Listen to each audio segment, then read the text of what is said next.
আসসালামু আলাইকুম বন্ধুরা, আমি কাজী রফিক আপনাদের মাঝে নতুন আরেকটি ভিডিও নিয়ে আসলাম। বন্ধুরা, আজকে এমন একটি ইন্টারেস্টিং ভিডিও নিয়ে আসলাম যে ভিডিওটার মাধ্যমে আপনারা অনেক কিছু জানতে পারবেন। আমরা অনেকে হয়তো অনেক নতুন নতুন জায়গায় ঘুরতে যেতে চাই, কিন্তু আমরা লোকেশনটি সঠিকভাবে না চেনার কারণে আমরা ওই স্থানে যেতে চাই না, অথবা আমরা এমন একটি নতুন জায়গায় গিয়েছি যেটা অচেনা জায়গা আমাদের জন্য, কিন্তু আমরা যে স্থানে যেতে চাই সেটার লোকেশনটা না জানার কারণে আমরা অনেক ধরনের বিভ্রান্তিতে পড়তে পারি।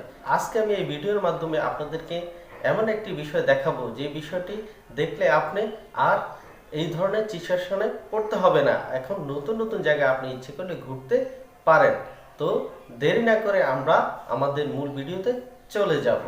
Welcome back. তো আমরা পুরো প্রসেসিংটা দেখার জন্য আমাদের মোবাইল স্ক্রিনে চলে আসলাম। মোবাইল স্ক্রিনে এসে সর্বপ্রথম আমাদেরকে একটি অ্যাপস ডাউনলোড করে নিতে হবে। যদি অবশ্যই এখনকার স্মার্টফোনগুলোতে গুগল ম্যাপটি ইনস্টল করাই থাকে, আর যদি না থাকে আপনি এখানে লিখবেন Google, GOOGLE, Google MAP map. Google map লিখে সার্চ করবেন। সার্চ করার পরে এখানে দেখবেন আপনি এই 3 নম্বরটা গুগল ম্যাপ, গুগল LLC, এই ম্যাপটা এটা আপনি পেয়ে যাবেন। এটাকে আপনি জাস্ট এটার উপর ট্যাপ করে এটাকে ইনস্টল করে নেবেন। তো যদি আপনাদের ইনস্টল থাকে তো ভালো, আমার ইনস্টল করা আছে, আমি জাস্ট এখানে আপডেট দিয়ে দিলে হবে। আপনারা সেট করা ইনস্টল করা থাকলে আপনারা আপডেট দিয়ে দিবেন। তো আমরা সর্বপ্রথম এখন গুগল ম্যাপে যাব। এখানে এই যে ম্যাপ, গুগল ম্যাপে ট্যাপ করলাম। গুগল ম্যাপে ট্যাপ করার পরে এই ধরনের একটি ইন্টারফেস আসবে, আপনাদেরও এই ধরনের একটি ইন্টারফেস আসবে। হ্যাঁ, তো গুগল ম্যাপে ট্যাপ করার পরে আপনারা এইখানে দেখেন এই একটা গোল বৃত্ত আছে, এটাকে ট্যাপ করলে আপনি এখন যে লোকেশন আছেন সেটাই দেখিয়ে দিবে। আমি এটাকে ট্যাপ করে দিলাম। ট্যাপ করে দেওয়ার পরে এই দেখেন আমি এখন যে লোকেশনটাতে আছি সেই লোকেশনটা এটা আমাকে দেখিয়ে দিচ্ছে। তো এখন আপনি কোথায় যেতে চাচ্ছেন আপনি এখানে এই গুগল ম্যাপের এই গোল আইকনের নিচে নীল বৃত্তটাতে আপনি ট্যাপ করবেন। ট্যাপ করার পরে এখানে দেখেন ইউর লোকেশন, আপনি কোন লোকেশনে যেতে চান। আমি এখানে লিখলাম কুমিল্লা। আপনি বাংলা ইংরেজি দুটোই লিখতে পারেন। আমি বাংলা লিখলাম, আমি এখানে কুমিল্লা লিখে সার্চ দিলাম। তো এখন কুমিল্লা লিখে সার্চ দেওয়ার পরে দেখেন এই ধরনের একটা ইন্টারপ্রেট চলে আসবে। অর্থাৎ আপনি দেখেন আপনি যে লোকেশনটাতে আছেন সেখানে একটা বৃত্ত দেখাবে। এই যে বৃত্ত, এই বৃত্ত থেকে এই যে সবুজ বৃত্ত একবার শেষ এসে যেখানে আপনার রেডটা আছে, লাল বৃত্তটা আছে, এটাই হলো আপনার মূল গন্তব্য, আপনি এখানে যেতে চাচ্ছেন। সো আপনি এইখান থেকে এখান পর্যন্ত আপনার এরিয়া, আপনি এখানে যেতে চাচ্ছেন। এখন আপনি যদি এখানে মাইক্রো কার জাতীয় গাড়ি দিয়ে যেতে চান তাহলে আপনাকে এখানে দেখাচ্ছে 56 মিনিট আপনার লাগবে সেখানে যেতে। আর যদি আপনি এখানে মোটর সাইকেলে যেতে চান তাহলে মোটর সাইকেলে আপনি 54 মিনিট লাগবে ওখানে যেতে। আর যদি আপনি বাসে যান, বাসে গেলে আপনাকে 1 ঘন্টা 30 মিনিট দেখাচ্ছে আপনাকে ওখানে। আর যদি হেঁটে যান, হেঁটে গেলে আপনাকে এখানে দেখাচ্ছে প্রায় 6 ঘন্টা, পৌনে 6 ঘন্টার মতো, 5 ঘন্টা 43 মিনিট সময় লাগবে আপনার এখানে যেতে। সো এই হলো আপনার যেখানে যেতে চান সেটার মূল কার্টেসি। এবার আসেন এখানে এই যে স্টার্ট বাটন, আপনি যখন চলতে শুরু করবেন, আপনি যখন আপনার গন্তব্য থেকে আপনি যাওয়া শুরু করবেন তখন এখানে স্টার্ট এই বাটনটাতে ট্যাপ করে দিবেন। এই বাটনটাতে ট্যাপ করে দেওয়ার পরে এখন আপনি যখন চলবেন তখন এটাও এগোতে থাকবে, সামনের দিকে এগোতে থাকবে।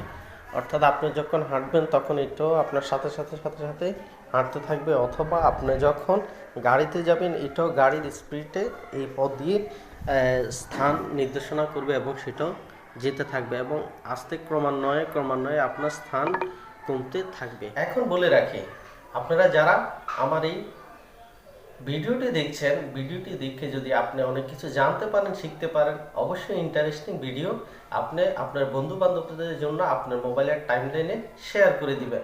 অবশ্যই নতুন যারা আমার এই চ্যানেলটিকে সাবস্ক্রাইব করে দিবেন, আর ভিডিওটি ভালো লাগলে লাইক করে দিবেন। যাই হোক, তারপরে আমরা একটু ভেগে যাই।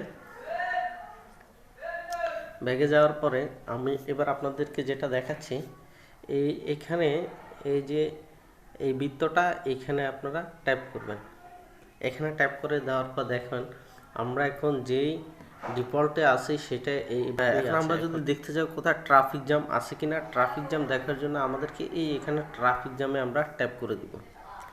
ট্রাফিক জ্যামে ট্যাপ করে দেওয়ার পরে আমরা এখন দেখব, এই দেখেন এখানে আমরা যদি একটু বড় করি, একটু বড় করলে এখানে দেখেন যে যে স্থানগুলোতে লাল লাল দাগ টানা আছে, সেই স্থানগুলোতে কিছু কিছু ট্রাফিক জ্যাম আছে। আমাদেরকে এটি নির্দেশনা দিচ্ছে যে এখানে হলুদ দাগ আছে সেখানে একটু কমলা রঙের, সেখানে একটু কম আছে, আর যেখানে গাঢ় লাল আছে সেখানে একটু বেশি আছে। তা আমরা এগুলো দেখে দেখে কোথাও ট্রাফিক জ্যাম আছে কিনা, যে পথে আমরা যেতে চাই সেই পথে কোথাও ট্রাফিক জ্যাম আছে কিনা আমরা সেটা দেখে আমরা রওনা দেওয়ার চেষ্টা করব। এই যে এখানে দেখেন এখানে লাল গাঢ় দাগ আছে, অর্থাৎ এখানে ট্রাফিক জ্যাম আছে। তা আমরা ট্রাফিক জ্যাম চাইলে আমরা এখান থেকে দেখতে পারি। তারপর আমরা এখানে যদি আপনার স্যাটেলাইট দেখতে চাই, এখানে এই স্যাটেলাইট মোডে আমরা দেখব। এখন স্যাটেলাইট মোডে, এই যে স্যাটেলাইট মোডে আমাদের এখানে চলে এসেছে। এখন সকল আমরা যেখানে সেখানে যদি একটু ট্যাপ করে দেখি, আমি যে কোন গন্তব্যে আছি সেটা আমাকে দেখাচ্ছে। আমি যদি এটাকে একটু ঝুম করি, একটু ঝুম করলে আমাকে এই স্থানটিতে আমি এখন যে বিল্ডিংটাতে আছি সেটাকে দেখাবে, পাশাপাশি জায়গাগুলো আমাকে এখানে দেখাচ্ছে। এইভাবে আমরা দেখতে পারি, অর্থাৎ আমাদের পাশাপাশি কি আছে না আছে আমরা সেগুলো দেখে নিতে পারি। তো এটা আসলে এভাবে একবার জুমিং আউট করলে সম্পূর্ণ রাস্তাটা দেখাবে না ক্লিয়ারলি, তখন আসলে এটার জন্য দেখতে হলে আরেকটি অ্যাপস ইনস্টল করতে হবে। সো এটা আমি অন্য একটি ভিডিওতে দেখাবো যে অ্যাপসটি ইনস্টল করার পর আমরা একবারে নিচে নেমে গিয়ে রাস্তার দুপাশে কি আছে, আমাদের রাস্তা ক্লিয়ারলি রাস্তাতে কি আছে সব কিছু আপনাকে দেখিয়ে দিবে এই গুগল ম্যাপ। তারপর এখন আমরা 3D মোডে দেখতে গেলে এখন আমরা এই 3D মোডে চলে আসলাম। এখন আমাদেরকে গুগল ম্যাপটি 3D মোডে দেখাবে। আমরা 3D মোডে এখন দেখছি আমাদের এই স্থানটি যেখানে আছে আমি দেখছি আমরা এখন 3D মোডে দেখাচ্ছে। তো এখানে আরেকটি ইন্টারেস্টিং বিষয়টা হলো যখন আপনি চলতে শুরু করবেন কোনো গাড়িতে অথবা কোনো বাইসাইকেলে অথবা বাসে, তখন এখানে আপনার এখানে স্পিডটা দেখাবে, কত কিলোমিটার স্পিডে আপনার গাড়িটা চলছে, আপনি কত স্পিড বেগে আপনি ছুটছেন সেটা আপনাকে দেখাবে। তো আমি তো এখন আমার স্থানে আছি যেহেতু, এই জন্য এখানে স্পিডটা দেখাচ্ছে না। আপনাদেরও যখন গাড়িতে অথবা মোটর সাইকেলে যাবেন তখন এটা কত কিলোমিটার স্পিডে যাচ্ছে সেটা এখানে দেখিয়ে দিবে। তো বন্ধুরা, যদি আপনাদের এই ভিডিওটি ভালো লেগে থাকে, কিছু জানতে পারেন, শিখেছেন বলে মনে করেন, তাহলে আমার চ্যানেলটিকে সাবস্ক্রাইব করতে ভুলবেন না, লাইক কমেন্ট শেয়ার দিয়ে পাশে থাকবেন। আর আজ আর দেরি না করে দেখা হবে অন্য কোনো ভিডিওতে। সে পর্যন্ত সবাই ভালো থাকুন। আল্লাহ হাফেজ।